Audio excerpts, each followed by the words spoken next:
500 കോടി. കഴിഞ്ഞ 3 മാസത്തിനുള്ളിൽ ജനുവരി മുതൽ മാർച്ച് വരെ മലയാള സിനിമയിൽ നടത്തിയ ബിസിനസിൻ്റെ കണക്കാണ്.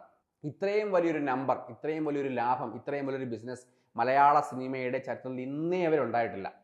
കുറെ കൂടെ കൃത്യമായിട്ട് പറയുകയാണെങ്കിൽ മലയാള സിനിമയുടെ ബോക്സ് ഓഫീസിൻ്റെ ഏറ്റവും മികച്ച ഗോൾഡൻ ഈറ എന്ന് വിളിക്കപ്പെടുന്ന കാലഘട്ടത്തിലൂടെയാണ് നമ്മളിപ്പോൾ കടന്നുപോയിക്കൊണ്ടിരിക്കുന്നത്.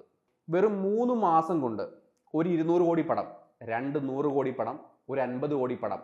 ഇനി ഒന്നുകൂടെ നമുക്ക് അകത്തേക്കൊന്ന് ചുഴിഞ്ഞു നോക്കാം.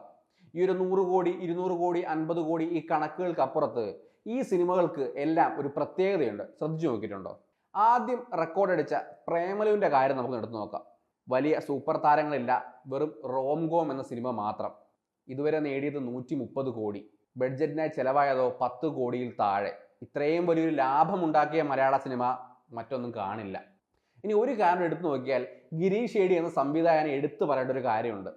ആദ്യ സിനിമ തണ്ണീർമത്തൻ ദിനങ്ങൾ ഒരു റോംകോം ഡ്രാമയായിരുന്നു. രണ്ടാമത് സൂപ്പർ ശരണ്യ, അതും റോംകോം ഡ്രാമയായിരുന്നു. മൂന്നാമത് പ്രേമലു, അതും റോംകോം ഡ്രാമയായിരുന്നു. ആദ്യത്തെ സിനിമ 50 കോടി, രണ്ടാമത് 50 എത്തി, മൂന്നാമത് 100 കവിഞ്ഞു. ഒരേ ജോണറിൽ ഹാട്രിക് അടിച്ച് ഇത്രയും വമ്പൻ ഹിറ്റായ ഒരു സംവിധായകൻ ചിലപ്പോൾ മലയാളത്തിൽ ഇപ്പോൾ വേറെ ഉണ്ടാകില്ല. പിന്നീട് വന്നത് ഭ്രമയുഗമാണ്. മമ്മൂക്ക ആ ലെജൻഡിനെ പറ്റി പറയണ്ട, കാരണം അടുത്ത സിനിമ വരുമ്പോൾ ഞാനത് വീണ്ടും തിരുത്തി പറയേണ്ടി വരും. അതവിടെ നിൽക്കട്ടെ. ഒരു ബ്ലാക്ക് ആൻഡ് വൈറ്റ് പടം, ഒരു എക്സ്പെരിമെൻ്റൽ പടം, അല്ലെങ്കിൽ ഒരു സിംഗിൾ ലൊക്കേഷൻ ഷൂട്ട് ചെയ്ത പടം, ഇതിനെല്ലാം അപ്പുറം ഒരു ഹൊറർ പടം. എന്ത് ചെയ്യാൻ കഴിയുമെന്ന് ചോദിക്കുമ്പോൾ 60 കോടിക്കപ്പുറത്ത് കളക്ഷൻ നേടി അത് തെളിയിച്ചിട്ടുണ്ട് എന്ത് ചെയ്യാൻ പറ്റുമെന്ന്. ഇനി മൂന്നാമത്തെ ചിത്രം മഞ്ഞുമൽ ബോയ്സ്. പേരിന് വേണ്ടി പോലും ഒരു പ്രേമമോ ഒരു നായികയോ അതിനായിട്ടൊരു പാട്ടോ ഇല്ല. ഒരു സംഘം സുഹൃത്തുക്കളുടെ കഥ, based on A true story, ഒരു സർവൈവൽ ത്രില്ലർ. 50 കോടി അടിച്ചു, 100 കോടി, 150 കോടി, 200 കോടി. 200 കോടിയും കടന്നത് മാത്രമല്ല ഇൻഡസ്ട്രി ഹിറ്റ്. ഒരു ചെറിയ ഉദാഹരണം പറഞ്ഞാൽ, കേരളത്തിൽ നിന്നും ഏറ്റവും കൂടുതൽ പണം വാരിയ തമിഴ് സിനിമ വിജയുടെ ലിയോ ആണ്. 60 കോടിയിൽ പരം എന്നാണ് കണക്കുകൾ പറയുന്നത്. തമിഴ്നാട്ടിൽ നിന്ന് മാത്രം മഞ്ഞുമൽ ബോയ്സ് ഇതുവരെ കളക്ട് ചെയ്തത് 65 കോടിക്ക് മുകളിലാണ്.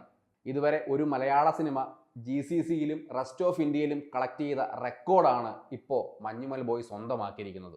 ഇനി അതിനുശേഷം വന്നത് ആടുജീവിതം. ബ്ലസ്സിയുടെ, പൃഥ്വിരാജിൻ്റെ, ബെന്യാമിൻ്റെ ആടുജീവിതം. ഒന്ന് ആലോചിച്ച് നോക്കൂ. ഒരു സർവൈവൽ ഡ്രാമ ഒരു വലിയ ഹിറ്റാകുന്നു, ഒരു ഇൻഡസ്ട്രി ഹിറ്റാകുന്നു. തൊട്ടുപുറകെ രണ്ടാമതൊരു സർവൈവൽ ഡ്രാമ വരുന്നു. അതാകട്ടെ മലയാളികൾക്ക്, വായനക്കാരനായ അല്ലെങ്കിൽ കഥകൾ വായിക്കുന്ന അല്ലെങ്കിൽ സംഭവങ്ങൾ വായിക്കുന്ന മലയാളിക്ക് ഒട്ടുമുക്കാലും അറിയാവുന്ന കഥ. അത് കാണാൻ വേണ്ടി അവർ തിയേറ്ററിലേക്ക് ചെല്ലുന്നു. രണ്ടാമതും തുടർച്ചയായി സർവൈവൽ ത്രില്ലർ അല്ലെങ്കിൽ സർവൈവൽ ഡ്രാമ എന്ന് പറഞ്ഞ ജോണറിൽ നമുക്ക് വീണ്ടും ഒരു 100 കോടി കിട്ടുന്നു.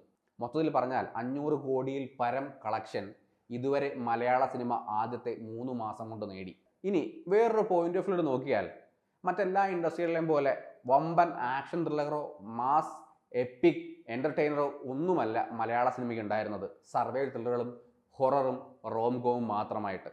ഉടനെ എങ്ങും ഇത്തരത്തിലുള്ള റെക്കോർഡ്, ഇത്തരത്തിലുള്ള തുടർച്ചയായ ഹിറ്റുകൾ അടിച്ച ഒരു റെക്കോർഡ്, ഇത്തരം ജോണറുകളോടെ ഹിറ്റടിച്ച റെക്കോർഡ് മറ്റൊരു ഇൻഡസ്ട്രിക്കും സ്വന്തമാക്കാൻ കഴിയില്ലെന്ന് ചെറുതായ ഒരു അഹങ്കാരം മലയാള സിനിമയ്ക്ക് ഉറപ്പായിട്ടുമുണ്ട്. ഒരു വർഷത്തിൻ്റെ ആദ്യം പുറത്തിറങ്ങുന്ന സിനിമകൾ, പ്രത്യേകിച്ച് എക്സാം സീസണാണ്, റമദാൻ സീസണാണ്. അത് കഴിഞ്ഞ് വെക്കേഷൻ ടൈമിലേക്ക് എത്തുമ്പോൾ മാത്രമാണ് വിഷു റംസാൻ കേന്ദ്രീകരിച്ച് വമ്പൻ സിനിമകൾ ഇറങ്ങുന്നതും ഹിറ്റായിട്ടുള്ളതും. എന്നാൽ ആ ഒരു ടാബുവും ഇവിടെ മലയാള സിനിമ തകർത്തു. റംസാൻ സമയത്താണ് 200 കോടി മഞ്ഞുമൽ ബോയ്സ് നേടുന്നത്, 100 കോടി ആടുജീവിതം നേടുന്നത്. ഇതുവരെ പെട്ടിക്കട വുഡ്, പ്രകൃതി വുഡ് എന്നൊക്കെ വിളിച്ച് കളിയാക്കിയവർക്കുള്ള നല്ല കിടിലം മറുപടി മലയാള സിനിമ തിരിച്ചും കൊടുത്തിട്ടുണ്ട്, അതും വെറും 3 മാസത്തിനുള്ളിൽ.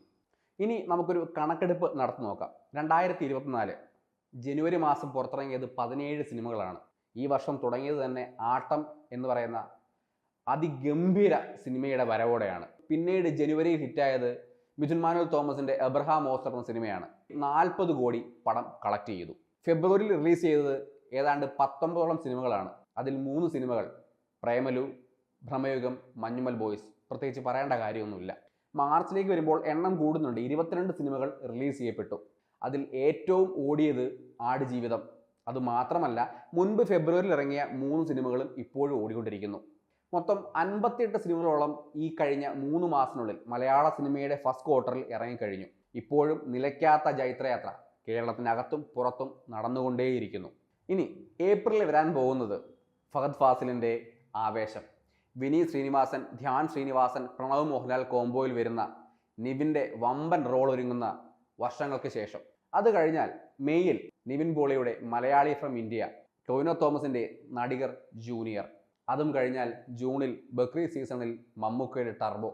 ശരിക്കും ഒരു മലയാളി പ്രേക്ഷകന് അല്ലെങ്കിൽ മലയാളിയായ ഒരാൾക്ക് എൻ്റെ സിനിമ, എൻ്റെ ഇൻഡസ്ട്രി, എൻ്റെ സിനിമകൾ എന്ന് അഹങ്കാരത്തോടെ പറയാൻ കഴിയുന്ന, ചേർത്ത് നിർത്താൻ കഴിയുന്ന ഒരു വമ്പൻ കാലമാണ് കടന്നു വരുന്നത്. നമുക്കൊരു ബാഹുബലി ഇല്ലായിരിക്കും, നമുക്കൊരു KGF ഇല്ലായിരിക്കും, നമുക്കൊരു ലിയോയോ ജയിലറോ ഇല്ലായിരിക്കും. പക്ഷെ നമുക്കൊരു മഞ്ഞുമൽ ബോയ്സ് ഉണ്ട്, നമുക്കൊരു പ്രേമലുണ്ട്, നമുക്കൊരു ഭ്രമയുഗവും ആടുജീവിതമുണ്ട്.